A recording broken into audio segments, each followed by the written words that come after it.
बचपन से हमारी सबकी ये प्रोग्रामिंग करी गई है, बचपन से ही, कंपटीशन की और कंपैरिजन की।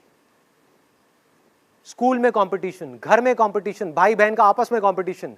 वो बहुत अच्छा है पढ़ाई में, तू बिल्कुल बेकार है। वो कितना अच्छा खेलता है, तू क्यों नहीं खेल पाता। वो कितना अच्छा दिखता है, तू इतनी अच्छी क्यों नहीं दिखती। कंपटीशन एंड कंपैरिजंस, इससे हुआ क्या, हमारे माइंड की प्रोग्रामिंग हो गई।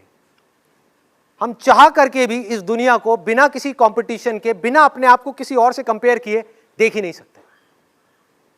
या तो हम किसी को अपने से कंपेयर करेंगे, उसको अपने से ऊपर बिठा देंगे, या उसको अपने से नीचे गिरा देंगे। इस प्रोग्रामिंग को अगर तोड़ना है तो एक सवाल को बीच में लगाना ही होगा, उसके बिना ये प्रोग्रामिंग नहीं टूट सकती। आप ऑटो पायलट पे चलते ही चले जाओगे, फंसते ही चले जाओगे, आपको समझ ही नहीं आएगा कि मेरी प्रॉब्लम्स की जड़ क्या है। आपके पास में एक छोटी गाड़ी है, आपने देखा कि आपका जो पड़ोसी है उसके पास में भी छोटी गाड़ी थी, अब वो एक बड़ी गाड़ी ले आया। आपके पास में सेंट्रो है, वो होंडा सिटी ले आया। आपका बहुत खास दोस्त है, वो भी इंजीनियर है, आप भी इंजीनियर हो, दोनों एक तरह का काम करते हैं। अब जब भी आप उसकी गाड़ी को देखोगे तो क्या होगा, कंपैरिजन आएगा कि उसके पास में ये है, मेरे पास में ये नहीं है। तो आपके अंदर एक डिजायर उठेगा उस लेवल पे, बल्कि डिजायर नहीं, सबसे पहले एक विश उठेगी कि काश मेरे पास भी एक ऐसी बड़ी गाड़ी हो। अब ये विश धीरे धीरे जैसे जैसे आप उसकी गाड़ी को देखते चले जाओगे, उसके बारे में सोचते चले जाओगे, ये डिजायर बन जाएगी। अब देखो ये डिजायर किस तरीके से फंसाएगा आपको, कि आपने उसके वो गाड़ी देखी और आपके अंदर डिजायर उठा कि मुझे ये गाड़ी चाहिए, बड़ी गाड़ी चाहिए, और आपका दिमाग चलना शुरू हो गया, माइंड में इमेजिनेशंस आनी शुरू हो गई कि मुझे चाहिए चाहिए चाहिए चाहिए चाहिए। आपने रास्ते निकालने शुरू कर दिए, इन डिजायर्स के अकॉर्डिंग माइंड ऑटोमेटिकली रास्ता निकालता है कि अब ये कैसे मिल सकती है, जल्दी से जल्दी ये कैसे मिल सकती है। उस वक्त हमको और कुछ दिखाई नहीं दे रहा होता, कुछ और चीजें समझ नहीं आ रही होती। और हुआ क्या कि आप गए और कुछ महीने बाद जा करके एक गाड़ी खरीद करके ले आए, फाइनेंस करा ली। आपकी इतनी कैपेसिटी नहीं है उस गाड़ी को अफोर्ड करने की, लेकिन डिजायर बहुत स्ट्रांग था, तो उसने वो करवा दिया काम आपसे। अब जैसे ही आपने फाइनेंस कराई, आपकी जो सेविंग्स थी वो भी उसमें लग गई, प्लस मंथली इंस्टॉलमेंट्स बन गई। आपकी सैलरी का एक बहुत बड़ा हिस्सा 20% या 30% उस इंस्टॉलमेंट में जाने लग गया। सोचो, अगर आपके बॉस को इसके बारे में पता लग गया तो वो क्या कर सकता है। उसको ये समझ आ जाए कि आपके अंदर इस गाड़ी को खोने का डर है कि अगर किसी वजह से मेरी ये गाड़ी मेरे हाथ से चली गई तो मैं क्या करूंगा, इस सोसाइटी में जाकर के कैसी अपनी शक्ल दिखाऊंगा लोगों को। छोटी गाड़ी में आ गया वापस से बड़ी गाड़ी से, तो उस गाड़ी से आपको इतनी अटैचमेंट हो गई, उस पर किसी ने स्क्रैच मारा तो लड़ाई झगड़ा, कुछ भी हुआ तो प्रॉब्लम। हम चिपकते ही चले जा रहे हैं उस गाड़ी से, और उस चिपकने की वजह से क्या हुआ, उस डिजायर की वजह से क्या हुआ, अब आप पूरे के पूरे ट्रैप में फंसते चले जाओगे। ये मैंने एक गाड़ी का एग्जांपल लिया है, ऐसे और बहुत सारे एग्जांपल्स हैं। और हुआ क्या कि जैसे उस बॉस को ये समझ आया कि अब आप इस नौकरी को छोड़ना अफोर्ड नहीं कर सकते, अगर आपने छोड़ी तो आपकी इंस्टॉलमेंट्स इतनी ज्यादा है इस गाड़ी की, क्या प्रॉब्लम में आ जाओगे। तो अब वो बॉस क्या बोलेगा आपको कि आपको डेली 2 से 3 घंटा ओवर टाइम करना है। क्या आप मना कर पाओगे? यस और नो? नहीं कर सकते। आप फंस गए हो और आप इस चीज को समझ ही नहीं पाओगे आप फंसे किसकी वजह से हो। आपके अंदर एक डर पनपेगा कि अगर मैंने जॉब छोड़ दी और 3-4 महीने तक मुझे कहीं और जॉब नहीं मिली तो मेरा क्या होगा, ईएमआई कहां से दूंगा, मेरे घर के खर्चे कहां से निकलेंगे, ये कैसे होगा, वो कैसे होगा। फंसते चले गए। आपके अपने डिजायर ने बॉस के थ्रू आपको फंसा दिया। और उसके बाद में जैसे जैसे आप आगे बढ़ते चले जाओगे, वहां पर जितना आपका टॉर्चर होगा, वो टॉर्चर आकर के आप कहां निकालोगे, अपने घर पे, अपनी फैमिली पर गुस्सा करोगे। तुम्हें पता नहीं है मेरे पे कितना प्रेशर है, मेरे पे कितना स्ट्रेस है। इस स्ट्रेस को क्रिएट किसने किया? जहां आपके डिजायर्स की वजह से आपने अपनी चादर से ज्यादा पैर फैलाए, प्रॉब्लम शुरू। अब सोचो इसमें करना क्या है, इस सिचुएशन से कैसे निकल सकते हैं। कि जिस वक्त हमारे अंदर ये डिजायर उठे कि मुझे भी ये बड़ी गाड़ी चाहिए या कुछ भी चाहिए, तो अपने आप से रुक करके पूछना है, क्या सच में मुझे चाहिए, या सिर्फ कंपैरिजन की वजह से, कंपटीशन की वजह से मैं अननेसेसरी अपने ऊपर एक प्रेशर क्रिएट कर रहा हूं। Do I really need it? जहां आपने सवाल पूछा, आप इस पूरी की पूरी प्रॉब्लम से 1 सेकंड में बाहर आ गए।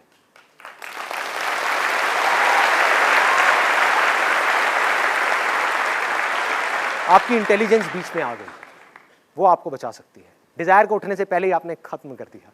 आपने कहा मुझे गाड़ी नहीं चाहिए, मुझे आजादी चाहिए, आई नीड फ्रीडम। कि अगर मुझे उस जॉब में मजा नहीं आ रहा और मुझे लात मारनी पड़े उस जॉब को, तो मैं 1 सेकंड भी ना लगाऊं, लात मार दूं। मुझे एक स्ट्रेस फ्री लाइफ चाहिए, मुझे एक टेंशन फ्री लाइफ चाहिए, इन सब में कोई ट्रैप नहीं है। जहां हम चीजों से जाकर के जुड़ गए वहां पे ट्रैप ही ट्रैप है, सारी की सारी प्रॉब्लम्स है। करना क्या है उस सिचुएशन में? उस गाड़ी को छोड़ना है। क्या प्रॉब्लम है? गलती कर दी, गाड़ी ले ली बड़ी, बेच दो, छोटी गाड़ी ले लो, सारी प्रॉब्लम सॉल्व। लेकिन हमारा दिमाग कभी इस डायरेक्शन में जाएगा ही नहीं। सारा का सारा जो खेल है वो मन का है। मन है प्रॉब्लम। लोग कर क्या रहे हैं? अपने मन की सुन रहे हैं, मन से प्यार कर रहे हैं, भगवान से डर रहे हैं। करना क्या है? इसका उल्टा, भगवान से प्यार करना है और मन से डरना है।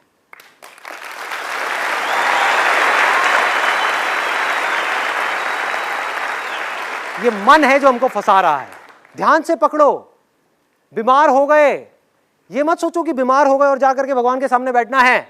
ये सोचो कि मैं बीमार क्यों हुआ।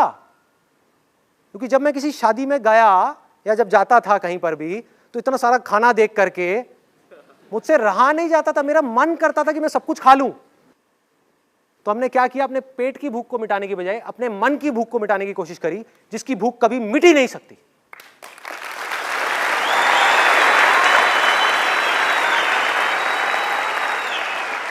खाते रहे खाते रहे खाते रहे, जा करके हॉस्पिटल में पहुंच गए। अब भगवान को बोल रहे हैं, भगवान तूने ये क्या कर दिया? अरे वो भी हंसता होगा, वो कहता होगा भाई कर क्या रहा है तू, देख तो सही तेरा मन तुझसे क्या करवा रहा है। इस मन को वश में करना है। मन क्या है? डिजायर्स और अटैचमेंट्स, दैट्स इट। आप खुद एक चीज से या एक सिचुएशन से या एक इंसान से अटैच हो जाते हो, जहां आप उसके साथ में चिपक गए तो क्या होगा? उसका सुख दुख आपका सुख दुख बन गया। वो मिला तो खुश, नहीं मिला तो परेशान। किसने कहा है चिपकने के लिए?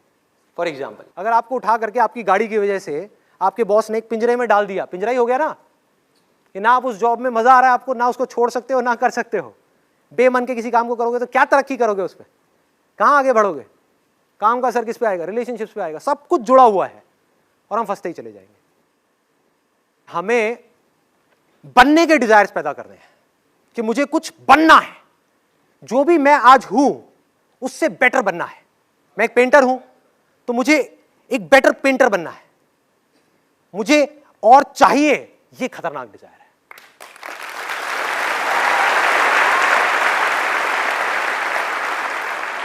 मेरा सिंपल सा मोटिव ये है कि आप एटलीस्ट कुछ क्वेश्चंस पूछो। साइंस क्या है? It's all about questioning. अगर एक सवाल नहीं होता तो आज साइंस नहीं होती। एक आदमी आराम से पेड़ के नीचे बैठा हुआ था, उसके पास में एक एप्पल गिरा। सर पे गिरा था या पास में गिरा था? सर पे गिरा था। जहां भी गिरा था, सर पे गिरा, पास में गिरा, एप्पल गिरा। उसने देख करके पूछा कि एप्पल नीचे क्यों आता है, ऊपर क्यों नहीं जाता? And law of gravity was born in that particular moment. Question क्या है? एक डिजायर है, एक डिजायर है कुछ जानने का। जो आपने पूछा ना, किस तरह के डिजायर सही है, किस तरह के नहीं है। Questioning is also a desire which will lead you down to intelligence, जो आपकी इंटेलिजेंस को बढ़ा देगा। और एक डिजायर है चीजों का, जो आपकी इंटेलिजेंस को कम कर देगा। एक क्वेश्चन पूछो कि हम ये कर क्यों रहे हैं, कि मैं अपने पड़ोसी की गाड़ी को देख करके ये क्यों चाह रहा हूं कि मुझे भी वो गाड़ी चाहिए। ये मेरा अपना डिजायर है या बचपन से मेरी ऐसी कंडीशनिंग हुई पड़ी है, बचपन से मेरी ऐसी प्रोग्रामिंग हो गई है, competition competition competition, comparison comparison. क्या उस गाड़ी में बैठने के बाद में बहुत मजा आने वाला है? क्या वही जिंदगी है या जिंदगी कुछ और है? पिंजरा जैसा मर्जी हो, सोने का भी हो, है तो पिंजरा ही ना भाई। किसी भी चीज का डिजायर एक सोने के पिंजरे के जैसा है जो हमको कैद कर देता है।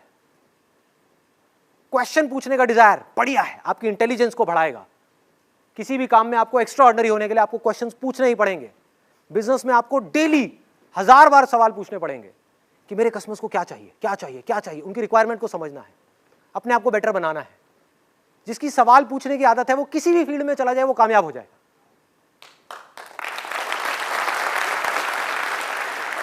उसको कोई रोक नहीं सकता।